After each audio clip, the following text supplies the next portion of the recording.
નમસ્કાર મિત્રો, સ્વાગત છે તમારું મારી યુટ્યુબ ચેનલમાં. તો મિત્રો, ઘણા મિત્રોની કમેન્ટ હતી કે રાશન કાર્ડમાં મોબાઈલ નંબર અનલિંક કેવી રીતે કરવો અથવા તો બદલવો કઈ રીતે મોબાઈલ નંબર.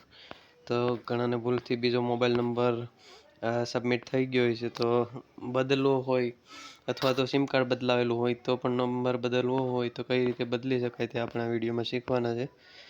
પણ વિડીયો શરૂ કરતાં પહેલાં જો ચેનલ પર નવા ચેનલને સબસ્ક્રાઈબ ન કરી તો સબસ્ક્રાઈબ કરી દો, જેથી કરીને આવનારા તમામ નવા વિડીયોના નોટિફિકેશન તમને મળતા રહે. તો પહેલાં તો તમારે મોસ્ટ ઓફ બધાને ઇન્સ્ટોલ હોય જ છે રાશનની એપ્લિકેશન. ન હોય તો પ્લે સ્ટોર પરથી માય રાશન લખી અને આ એપ્લિકેશનને ઇન્સ્ટોલ કરવાની છે. ઇન્સ્ટોલ કરીને અકાઉન્ટ બનાવીને ઓપન કરી લેવાની છે.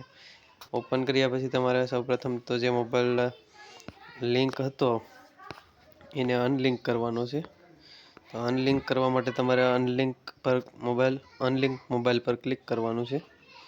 ત્યારબાદ આના પર ઓકે કરી દેવાનું છે અને કાર્ડની વિગતો મેળવો પર ક્લિક કરવાનું છે.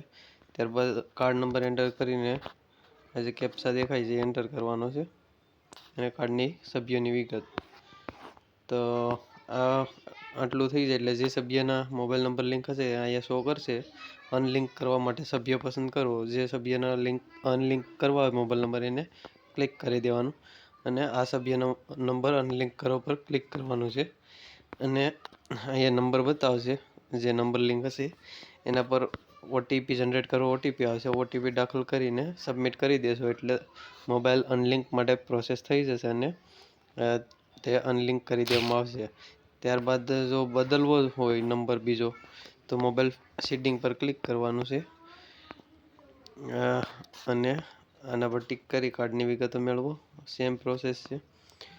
5950 કાર્ડની વિગત મેળવો. જે સભ્યના આપણને લિંક કરવાના હોય મોબાઈલ નંબર એને સિલેક્ટ કરો. ત્યારબાદ આ સભ્યના મોબાઈલ નંબર ઉમેરો પર ક્લિક કરવાનું છે. મોબાઈલ નંબર અહીંયા એન્ટર કરવાનો છે અને ઓટીપી જનરેટ કરી અને જે નંબર એન્ટર કરેલો છે એના પર ઓટીપી આવે છે. ઓટીપી એન્ટર કરીને સબમિટ કરી દેશો એટલે નંબર ચેન્જ થઈ જશે અને 24 કલાકની અંદર તમારો મોબાઈલ જે નવા નંબર એન્ટર કર્યા છે એ અપડેટ કરી દેવામાં આવશે. તો આવી રીતે તમે આસાનીથી તમારો મોબાઈલ નંબર છે એ અપડેટ કરી શકો છો. હવે આગળના વિડીયોમાં આપણે રાશન કાર્ડમાં નામમાં ભૂલ હોય ગુજરાતી અથવા ઇંગ્લિશમાં તો એ કઈ રીતે સુધારવું એ આપણે આગળનો વિડીયો બનાવશું. એટલે એ વિડીયો આવે પહેલાં ચેનલને સબસ્ક્રાઈબ કરી દેજો, જેથી કરીને એ વિડીયોની લિંક તમને મળી જાય.